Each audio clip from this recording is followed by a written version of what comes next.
O meu convidado de hoje, nascido na Freguesia das Bandeiras, Concelho da Madalena, Ilha do Pico, é diverso e multifacetado. Colabora desde a adolescência com periódicos regionais e nacionais, nos quais deixou impressa variada produção.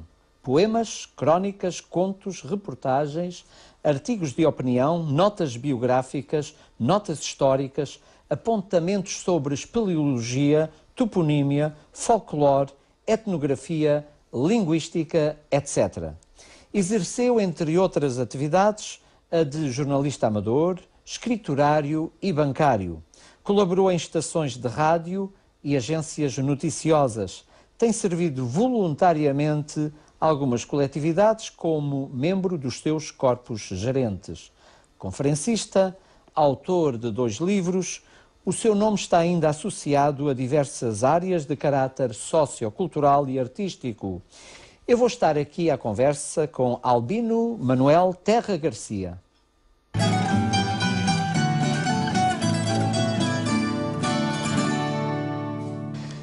Bem-vindo ao programa, Albino Terra Garcia. E vamos começar pelo princípio. Okay. Fizeste a escola primária aqui na Ilha do Pico, seguindo-se a preparação para o antigo exame de admissão aos liceus, com provas prestadas no então Liceu Nacional da Horta. Depois foi a frequência no ensino liceal, nas ilhas de São Miguel, Pico e Faial, com uma breve passagem pelo seminário. Pergunto, esse teu assomo de vocação sacerdotal ficou-se a dever à tua participação na Sociedade de Juventude Católica da Boa Nova, criada nas Bandeiras por Nunes da Rosa? Querias ser padre, tendo como role model o padre escritor Nunes da Roça? Era isso ou outras razões? Não, bem-vindo ao programa. De maneira nenhuma, muito obrigado, boa noite. Eu nessa altura ainda nem frequentava a sociedade, porque a idade mínima para ser sócio eram 12 anos, e eu fui para o seminário, acho que ainda não tinha feito os 11. De maneira que... E aliás, o Nunes da Rosa, fui sempre um admirador do Nunes da Rosa, mas nunca o conheci muito no aspecto de padre. Acho que o admiro mais como escritor, como jornalista, como homem multifacetado que promoveu a sociedade em muitos aspectos e que se prestava a muitas coisas, inclusive a assistência médica na freguesia. Mas eu fui para o seminário, foi mais por culpa da professora de então e do parque da freguesia, que achavam que eu tinha alguma queda para isso e, portanto, me convenceram a ir para o seminário. Eu fui o único modelo que eu posso ter dito que depois adquiri, porque essa ideia não só eu não senti um chamamento, como se diz muitas vezes, mas a ideia não foi muito bem acolhida pelos meus familiares, com exceção do meu pai, que me apoiou e também acabou por me convencer, e então me impôs como modelo o padre Lima, Monsenhor José de Lima, que era, além de ser um parente nosso, era compadre do meu pai, padrinho do meu irmão. E, portanto, ele foi sempre mais ou menos, se é que eu tive um modelo nesse campo, foi sempre o Padre Lima. Padre Lima. Não Nunes da Rosa. Muito bem. Começas desde muito cedo a colaborar, sobretudo com poemas, em jornais como o Bom Combate, o Telégrafo, Correio da Horta, o Dever, entre outros. Que conhecimentos e que ferramentas adquiriste nestas andanças pelos jornais? Bem, eu realmente adquiri alguns conhecimentos, sobretudo porque nos seminários de jornalismo que frequentei e tive alguns intensivos e bastante completos. No início ainda não havia a Universidade dos Açores, era um instituto universitário que frequentávamos para a formação de todos os jornalistas açorianos da altura passaram por lá. E depois havia sempre as representações, em que eu representei muitas vezes o Telégrafo, o Dever, e portanto a gente tinha contatos com muita gente, com políticos, com indivíduos intelectuais, e isso dá-nos um certo conhecimento, não é? Muito bem. Nessa tua fase, enfim, de jovem, Que autores te marcaram? Porque suponho que a tua és, como eu, de uma geração em que o conhecimento chega via livresca. Não havia televisão, não havia computadores e, portanto, o nosso conhecimento era pelos livros. Que livros te marcaram? O autor que me marcou mais e que era mais próximo foi o Nunes da Rosa. Eu deliciava-me com os contos do Nunes da Rosa. E realmente eu fui um nunista de primeiro plano, digamos assim, desde pequeno. E eu gostava imenso de ler os contos, daquelas expressões típicas dele, em que ele refletia realmente as gentes da terra. Ele foi um escritor que expressava da melhor maneira o falar das pessoas da freguesia, sobretudo a freguesia das Bandeiras, porque os usos e costumes, as festas que ele escreve nos seus contos, tudo isso, são típicas da zona, daquela zona. Mas eu tinha outros autores, não estrangeiros, mas de nível nacional. O Essa, eu gostei sempre muito do Essa, o Camilo. O Camilo fascinou-me durante a minha adolescência e princípio da juventude, por aqueles enredos fabulosos. Também o Júlio Diniz era um escritor, eu ia muito para a minha mãe, que era analfabeta, e portanto essas coisas eu ia... foram mais ou menos esses os principais. E adquiriste também formação nas áreas do teatro, jornalismo, música, fotografia, fantoches e serigrafia. Como é que é? Querias ser pau para toda a obra? Não, eu realmente gostava de quase tudo isso, mas isso aconteceu porque logo depois do 25 de Abril criou-se uma entidade que era o FAOJ, o Fundo de Apoio aos Organismos Juvenis. E como eu estava ligado, e nessa altura já à sociedade, e já tinha criado também um centro juvenil, portanto integrei-me nisso e fui para o Centro Cultural de Évora, no Teatro Garcia Rezende, e aí é que tive formação em todos esses campos, em todas essas áreas. Que te valeram mais tarde para... Algumas valeram alguma coisa, mas, por exemplo, a fotografia não valeu muito, a música também não. Mas para a tua formação e para a serigrafia, pois, é uma coisa que desapareceu praticamente, era uma coisa engraçada. Mas o que te deu o pão para a boca não foi nada disso, foi a banca. Exato. Hoje estás aposentado, foste bancário. Sim. Ser bancário foi mesmo aquela profissão que sempre sonhaste ter? De maneira nenhuma. Eu sou de um tempo em que quem não queria estudar, ou ia jogar para o Lusitânia na terceira, ou ia para bancário. Ganhava-se muito bem antes do 25 de Abril. Sim, os bancários. Mas eu infelizmente já não já apanhei a fase decadente da banca e não foi de maneira nenhuma a profissão que eu sonhava. Não era? Qual era então? Em determinada altura até cheguei a pensar que gostava daquilo, mas depois acabou por ser uma complicação e até um martírio permanente na minha vida, né? Com consequências graves, até mesmo ao nível da saúde. Portanto, eu fui bancário porque não tive outra coisa e tinha necessidade de ganhar a vida e tive que ser bancário, mas realmente foi um bocado para quem gostava de letras e tinha que fazer contas todos os dias e trabalhar com números e contar dinheiro que não era seu, contar o dinheiro dos outros era sempre complicado. Ora, uma das tuas áreas de estudo e de interesse é a espeleologia. Eu tenho aqui alguns materiais. Eu queria que me falasses aqui deste que eu aqui tenho. Isto é o quê?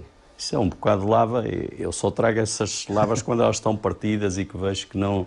Porque eu não tiro nada das grutas, mas toda a gente passava por cima e ia-se partindo mais. Isso é um bocado de lava encordoada, mas é um encordoamento tão fino que eu até lhe chamo envimiada. Envimiada. Parece... Muito bem. Portanto, isso é no chão de uma gruta que é todo feito. Isso é... E esta aqui já tem outra formação, não é? Não, sim, mas essa é uma simples lava esmaltada, não tem nada de especial, mas era lá um bocado que estava partido e que eu também trouxe mais pelo colorido, pela diversidade, porque umas são vermelhas, outras amarelas, enfim. Eu na terceira segui muito de perto o trabalho dos montanheiros. Sim, sim. E tenho uma grande saudade do Manuel Aguiar. Essa é interessante. Esta aqui é o quê? Essa também é de um piso, de uma gruta, e nunca vi sem mais lugar nenhum. Há umas grutas por sinal pequenas, baixas, e que têm essa formação por cima e por baixo tem uma outra formação, parece quase um fóssil.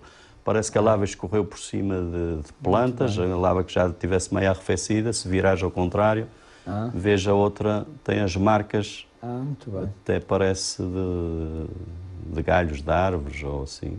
Muito bem. Parece mesmo um fóssil. Sim, sim. Isto aqui é o quê? É cocó de cão, hein? Isso é lava encordoada também, mas só apanhei esse bocadinho, que era o bocadinho que estava lá solto. Não se vê o resto das cordas. Essa é que é a lava encordoada mais habitual, mais ou menos. Há umas mais largas, outras mais, essa é mais grossa, basta comparado com estas outras. Muito bem. Eu vejo aqui uns tubinhos. Isso são... Isto não são tubos de... Eu disse, estava assim partido também. Isso são estalactites tubulares, que não são muito vulgares. São tubos? Exato, são tubos. E depois às vezes terminam fechadas, porque a lava vai... Isto é uma ponta da estalatite, em que ela já não está oca por dentro. Estou a ver. E tenho aqui... Isto aqui é muito bonito. O que é isto? Isso é o interior de uma gruta com raízes. Eu tinha muitas fotografias de gruta, mas agora só tinha essa assim mais apresentável. Raízes? Sim, são raízes do solo que atravessam a gruta e vão procurar alimento no interior, no subsolo. Começam aí, parecem já cordas. Isso é da Gruta dos Cortiços, uma gruta que fica ali no Cobiço. Muito bem. E agora vamos às tuas escritas. No ano 2001 é publicado este teu livro, Letras de Prata. Isto é uma coletânea de letras que escreveste para canções, cânticos, marchas, hinos, marchas e composições rimadas feitas para arranjos de Natal. Eu pergunto, há em ti aquele ouvido que escreve? De onde é que te vem essa musicalidade? Eu acho que há. Eu não tenho um ouvido muito seguro para cantar, isso é verdade, embora já tenha cantado e participado em coros, sobretudo, mas a solo eu acho que não tenho assim grande ouvido. Mas eu geralmente quando me pedem ou um rancho de Natal ou uma marcha, eu não sei se acontece isso com todos, mas acontece muitas vezes eu estar a escrever e já ter a música no ouvido. E só não faço a música porque não sei escrever a música. Mas, por acaso, já fiz a cantarolar e a ver quem fizesse. Portanto, eu geralmente, quando faço assim, sobretudo as marchas, quando estou a fazer, já estou com... E depois tenho aquela facilidade rítmica e métrica mesmo, não preciso contar para que, quando quero fazer uma coisa com métrica certa, não preciso estar a contar. Ora bem, tu tens este poema teu que está exposto numa placa no Jardim dos Maroiços, e se me permites eu vou ler esse poema. Sim. À flor da pedra. A pedra em maroiço abriu espaço, rasgou-se à flor da lava uma ferida de cinzas, pó e humus, onde o braço do homem no chão ubro plantou vida. A flor que do basalto brota informe, ao manto calcinado deu feição, moldou-se um património rude, enorme, de pedra sobre pedra posta à mão. Milagre de suor e de vontade, sementeira de pão, vinho dourado, pedra, altar de fé, fruto que há de ser casa, ser igreja, povoado. Monumentos de lava, arcabouços, de sonhos e memórias que há em mim. Da sujeição erguidos os maroiços, são alma, são história e são jardim. Está aqui muita musicalidade e há aqui o tal ouvido que escreve. Isto teres um poema numa placa do Jardim dos Maroiços tem muito que se lhe diga. A poesia não é efêmera? A poesia não é efêmera, eu acho que não. Claro que a poesia nunca morre e ainda hoje lemos poetas... Lemos muito poetas da Idade Média, não é?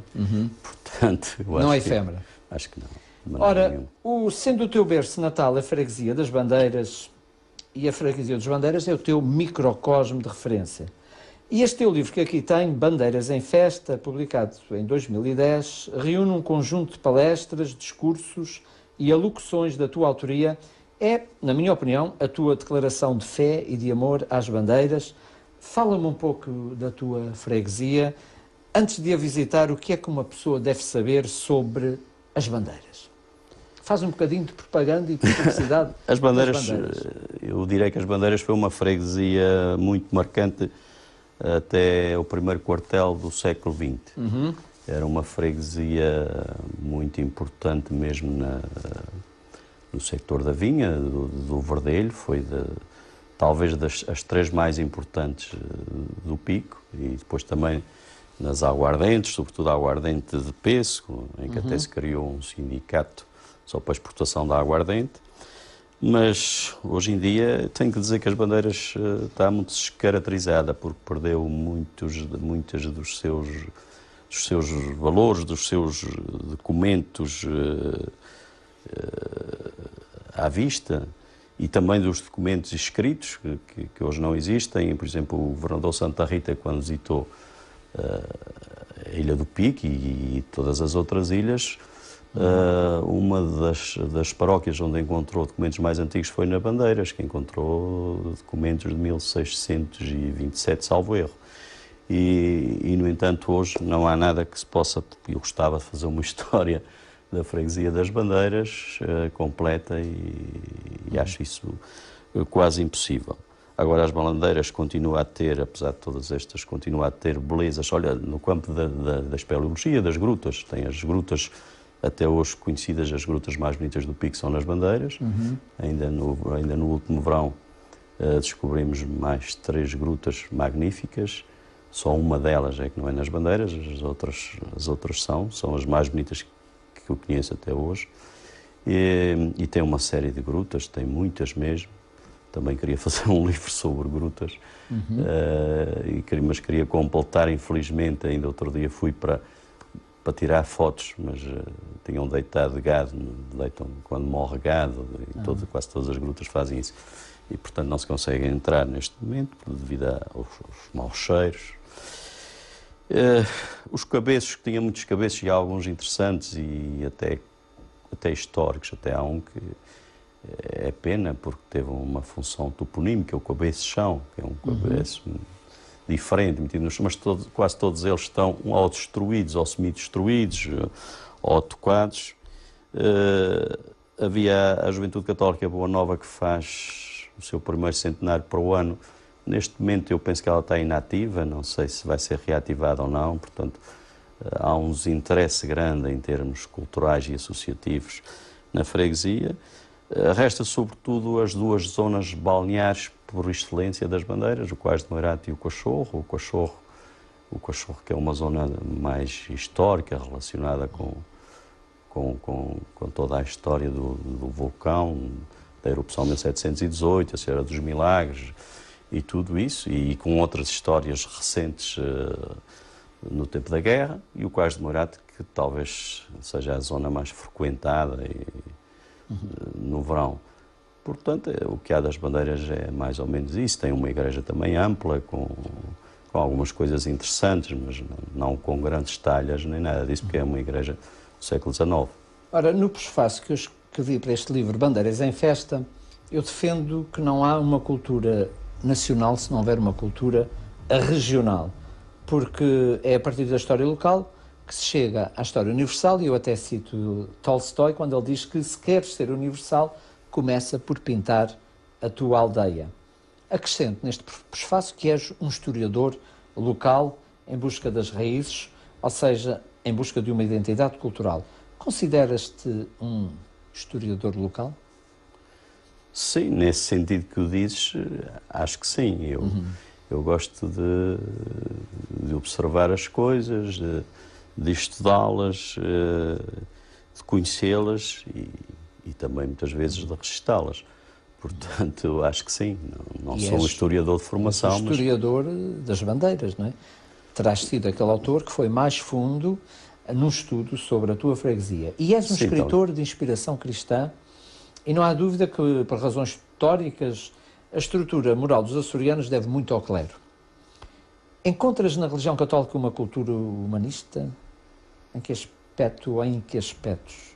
Sem dúvida. A religião católica fundamenta-se no mandamento do amor e sobre esse mandamento assentam todos os outros afetos e tudo o que existe relativamente à humanidade.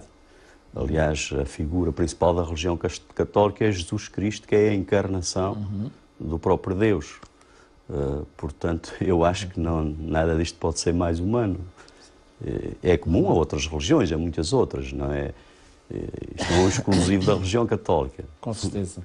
Com a ironia que se reconhece, o Dr. Eduardo Barroso costuma dizer que, eu vou citar, a saúde é um estado transitório que não augura nada de bom. Ora, a tua saúde tem-te pregado algumas partidas, mas porque tens a rigeza aqui dos homens do Pico, vai-se escapando. Vai-se escapando, como diz o nosso povo. Diz-me uma coisa, o que é que se aprende com a doença? Aprendem-se algumas coisas. Às vezes aprende-se pouco, quando não se tem tempo para aprender, porque a doença também traz-nos momentos de revolta pronto, e inconformismo e tudo isso. Mas a doença primeiro aprende a compreender a dor dos outros, que é muito importante. E depois aprendemos também a ter mais resignação, mais alguma paciência. E acho que tudo isso, e depois há casos, como no meu caso, em que se aprende até a acreditar que há alguma coisa superior, que há alguma coisa de mais, que nos reanima quando já não estamos contando em viver mais, como foi o meu caso em mais de uma vez, quando já pensamos que está tudo perdido e quando todos morrem à nossa volta, todos aqueles que estão connosco vão desaparecendo e a gente só está à espera do nosso momento e depois de repente a gente tem a surpresa de reaparecer e recuperar e ver que estamos vivos. Acho que isso também é... És um homem de fé e de esperança, então. Sim, eu tive essa experiência, felizmente, por isso tenho que acreditar. Muito bem, falemos agora, estamos na Ilha do Pico, é forçoso falar de Dias de Mel. E Dias de Mel, neste livrinho que eu aqui tenho, na memória das gentes, um certo trabalho. Este homem andou aí, na altura não havia outra coisa que não fosse um gravador, andou aí por montes e vales, a falar com gente do mar e da terra, a recolher belíssimas coisas etnográficas. E tu foste Andei muito com ele, sim. Andaste muito com ele e foste cicerone dele. Andámos à procura de pessoas para conversar, para histórias. Com testemunhos, histórias muito engraçadas. E o Dias de Mel aqui, falando de ti, diz assim, diz que és muito dedicado à leitura dos bons autores e que te dedicas à escrita com mérito apreciável. Colabora em vários jornais e conserva inéditos contos que trabalha cuidadosamente até que um dia os publique.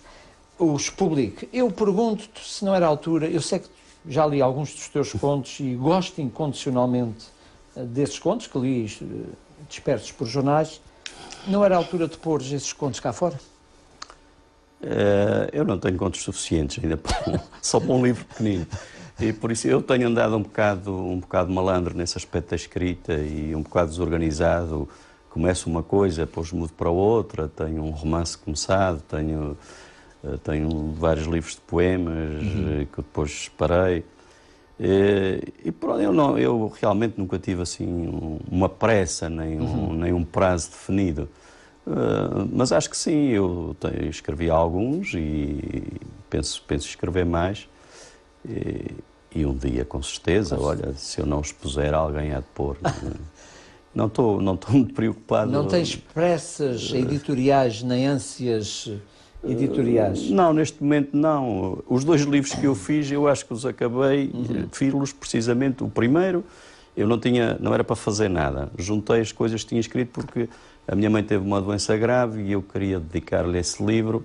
Como ela foi uma pessoa analfabeta, mas foi a pessoa que mais me incentivou a estudar, a aprender e tudo isso, e eu pensei que ela talvez falecesse na altura. Infelizmente durou muito mais anos.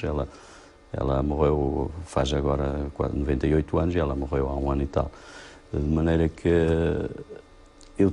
juntei aquilo tudo, fiz isso à pressa. O segundo foi igual, eu tinha feito uma palestra quando foi o tricinquentenário da Igreja das Bandeiras, e depois o Presidente da Câmara convidou-me a publicar essa palestra. Eu achava que a palestra sozinha, embora fosse longa e tivesse chateado muitas pessoas que a ouviram, achava que era pouco para um livro. Então disse-lhe, olha, então eu tenho lá várias coisas sobre as bandeiras, porque é que não se junta tudo? E foi isso, portanto, nunca fiz uma publicação de propósito, embora já tivesse títulos e tudo mais, mas não. Muito bem. Este graciosense que aqui vos fala e está no Pico, tinha que te fazer esta pergunta. O Pico é mesmo a Ilha do Futuro?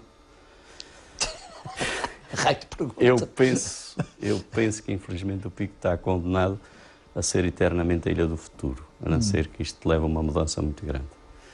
Porque, neste contexto autonómico que temos, que eu não considero, nós temos uma região autónoma com várias autonomias e a vários níveis. Enquanto não formos uma única região autónoma, o Pico nunca será uma ilha emancipada. Enquanto um corvino não tiver os mesmos direitos do que um miquelense, eu acho que não somos uma região autónoma. Enquanto houver esta política da tripolaridade, que eles dizem que é que serve para equilibrar, mas que não equilibra nada, porque para mim eu acho que não, falta muito ainda para termos atingido a verdadeira autonomia. Portanto, eu acho que falta muita coisa ao Pico, infelizmente. Às vezes somos contemplados com algumas coisas que me parecem ser excessivas, como a nova Gar marítima, como para um porto pequenino, que devia ter sido feito em condições, e outras coisas parecidas. Poderia falar de muitas coisas. Somos tratados de maneira diferente, não há dúvida. E isso não pode ser. Eu acho que temos que ser açorianos, em igualdade de direitos e deveres, senão assim não. O Pico vai continuar a ser a Ilha do Futuro, com certeza. Muito bem. Eu aqui há uns tempos atrás fiz esta mesma pergunta ao Sr. Hermelindo Ávila e ele, do alto dos seus 97 anos de eterna juventude, disse-me que o Pico precisa de ser repovoado com juventude. Nós já voltamos à conversa.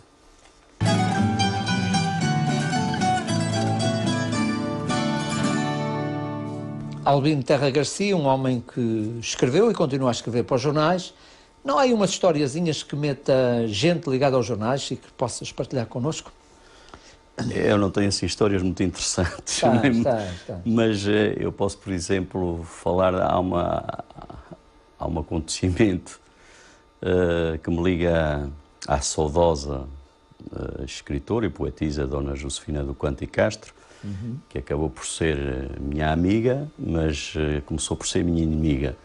Portanto, numa altura em que a Dona Josefina escrevia regularmente para o jornal O Dever, ela tinha uma coluna chamada Da Minha Janela, salvo erro, e eu nessa altura eu andava muito inspirado, escrevia muito para todos os jornais, em prosa, em verso e tal. Era uma altura em que eu podia falar todo o dia em rimas. E então eu fiz umas coisas interessantes relativamente a uma visita do governo, na altura de Mota Amaral, do governo ao Pico, que eu falava, isto foi por Natal, para a altura de Natal, e eu falava dos senhores do Oriente que vieram cá à ilha, passaram, eu agora não sei de cor, e sei que dizia, passaram sempre em frente, alheios aos nossos fados e tal, vieram adorar o menino, mas passaram, portanto, não tinham ligado nenhuma, vieram fazer aquela visita estatutária. Mas falava no Menino Jesus e nessa coisa, e transformei os magos nos senhores do governo, e depois Dona Josefina escandalizou-se com aquilo e publica uma coisa, a dizer que isso deve ser um ateu, não conheço fulano. Eu escrevia com um pseudónimo, na altura em que havia a liberdade de usarmos pseudónimos, também agora parece que não se pode usar, não sei porquê. E então ela tratou-me mal e tal, que assim, caçado. Eu sei que depois respondi logo a seguir, até penso, eu começava, Dona Jose, despeitada, botou palavra escrita, por uma coisa de nada, já todo o mundo se agita. Ainda me lembro desta quadra aqui iniciada. E respondi-lhe assim, e ela calou-se. Mas depois um dia eu vim aqui a São Roque, falei com o pai de Almir, que era meu padrinho, e perguntou-lhe, onde é que mora essa senhora? É mesmo aqui, minha vizinha e tal. Disse, então vou visitá-la. Disse, olha, então se calhar...